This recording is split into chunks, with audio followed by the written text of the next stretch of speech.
Dalawang ina, pinagtagpo sa gitna ng kagipitan. Sa ngayon, masela ng baga ng bata. Nag-uumpisang mag-accumulate ang tubig sa kanyang utak. Ano ang kailangan nila? Paano ka mapapanatag kapag buhay na ang nakataya? Wala, 4,000. Tago mo muna. Pwede bang makiga muna sandali kasi parang nalalamig ako eh. Magnanakaw!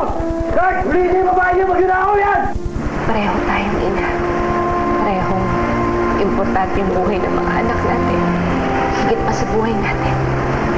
Higit pa sa dignidad natin. Sina Carmina Villaruel at Joby Santa Maria, MMK.